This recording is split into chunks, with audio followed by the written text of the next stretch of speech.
Hey y'all, if you're like me, you grew up on Little Johnny jokes. For decades, 5 or 6 decades, I've been hearing about Little Johnny, and he's always been in kindergarten or in Sunday school or in first grade. And remember, he was the one that every time he raised his hand, the teachers were scared to death to ask him for the answer. And I got to thinking about that. Hell, he's probably 60 years old by now. Whatever happened to him? Well, I did some research and I found out that his mom got tired of him being such a trouble. So she went down to the local church and talked to Father Tim and asked him if there was anything he could do to get little Johnny involved in the church and maybe straighten him out.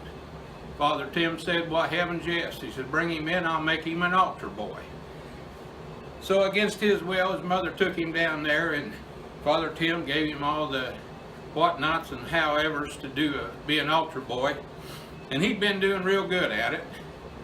Finally, he says, I've had about all this altar boy stuff I can put up with. So he told his buddy, he says, "I'm getting out of this deal. I think I'm going to do it today." He says, "Well, let me know how it turns out."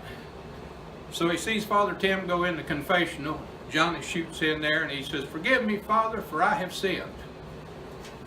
Father Tim says, "What was your sin, my son?" And he says, "Well, Father Tim," he says, "I got lucky. I spent all Friday night and Saturday morning with a wild young woman, and we had all kinds of sinful fun, anything you could imagine, and it was fantastic." Father Tim says, "Johnny, is that you?" And he says, "Yes, sir." He says, "Well, that's terrible. You can't do that." He said, "Well, I did." And he says, "Well, who was it?" And he said, "Who was what?" He said, "Who was the girl you was with?" And he said, "Oh, Father Tim, I can't tell you that." Father Tim says, "Was it Becky O'Leary?" "Father, I can't tell you." He said, "I bet it was Shelley O'Reilly." "I am not saying." Father Tim sat there a second and he kind of thought, and he goes, "I'll bet you I heard about this young couple that moved in and they've got a blonde-haired girl that's supposed to be just wilder as could be." Says, "Becky Miller. Was it Becky Miller?" And he says, "Padre, I ain't gonna tell you, bud. That's just all there is to it." Father Tim thought a minute and he says, "All right, John."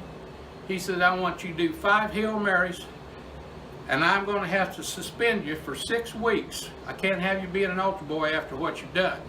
He said, "I understand, Father, and I'll do the punishment right away." So out the door he goes, and he's walking back through the back of the church, and the other little altar boy come up and he says, "How'd it go?" And he says, "Great. I got 6 weeks vacation and 3 really hot leads." Food for thought.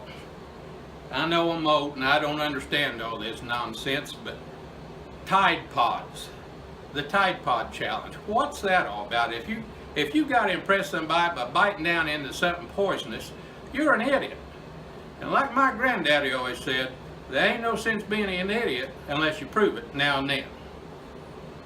This is Stacey Zaring from a barn somewhere in Greenwood, Indiana.